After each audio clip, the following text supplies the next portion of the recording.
Marcus, they say it's not going to be a military pushback when it comes to Crimea. Will there be an economic one? Well, that is the question looking ahead, Francois. US President Barack Obama, as you were just saying there in the headlines, has warned that Russia could face wider sanctions if it moves further into Ukraine. It doesn't seem as if investors are too worried about that, though, as Western countries have so far not said specifically what they could be doing in order to raise the pressure on Russia. Now, Obama, he was speaking following last week's move by the United States and the EU to freeze the assets and issue visa bans for dozens of Russian officials. President Obama, he was speaking at The Hague in connection to a two-day summit to fight nuclear terrorism. There are signs, though, growing signs of concern among European companies, a concern that they'll be paying a price for the Ukraine crisis. Business morale in Germany dropped this month, according to the German think tank IFO. Its closely watched monthly confidence index dropped from 111.3 in February to 110.7 in March. Now, the reading was lower than expected, and IFO says the drop can be attributed to the Ukraine crisis. The think tank says German companies fear it could hit German exports to Russia in particular. At the same time, it highlights that the actual impact now on the economic relationship between Germany and Russia is limited. Currently, we're seeing German companies halting investments in Russia and pulling money out.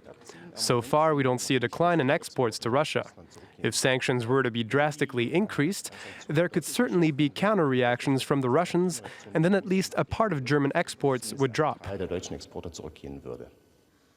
Okay, as I was saying before, it doesn't seem as if investors are too worried about the prospects of further sanctions against Russia, at least not now.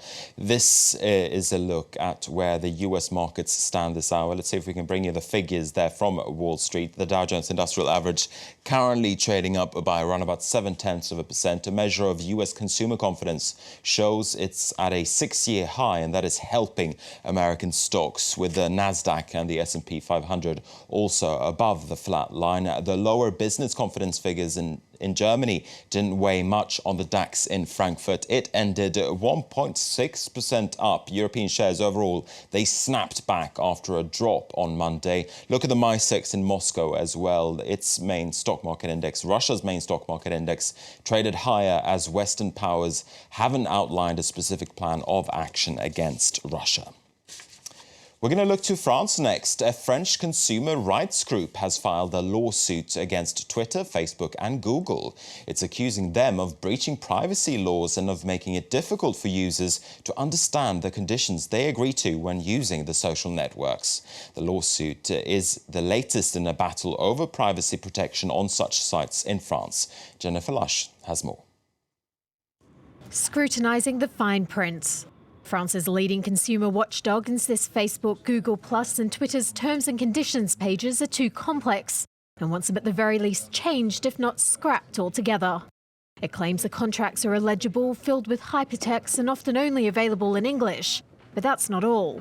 What's even more shocking is we found that there were abusive and illegal clauses in terms of personal information and consumer rights. For example, each of these 3 companies has given itself a global license to use everything that you put online and everything that other people put on your pages. UFC Que Choisir advises French consumers about services, products and their rights. Last year, the group threatened the internet giants with a lawsuit if concerns over terms of use and data collection practices weren't addressed.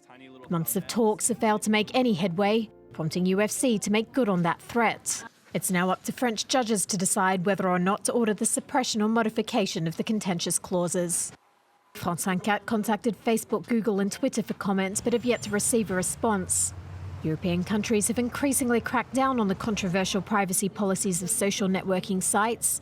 In January, France's data protection watchdog imposed an €150,000 fine on Google, the maximum possible, for failing to comply with privacy guidelines.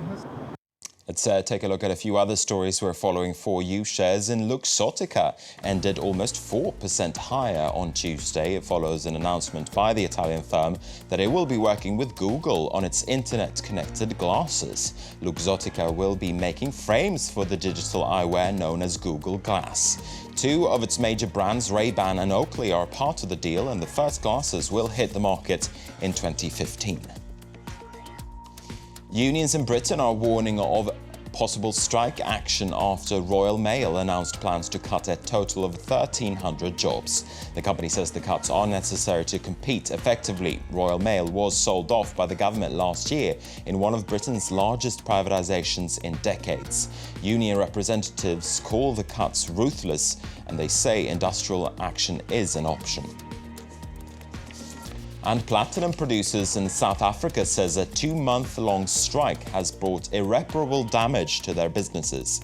Companies like Anglo American, Impala Platinum and Lonmin say the strike has cost nearly $1 billion in lost revenue. Tens of thousands of mine workers downed tools at the end of January, demanding their minimum wage be doubled. Okay, I'll be back with more business news around an hour and a half. For now, though, back to you, Francois. All right, many thanks for that, Marcus Carlson. Time now for sports. Let's say hello to Kedevan Gorgestani. Hey, Francois. I believe there's a derby in Manchester. Yes, Man City versus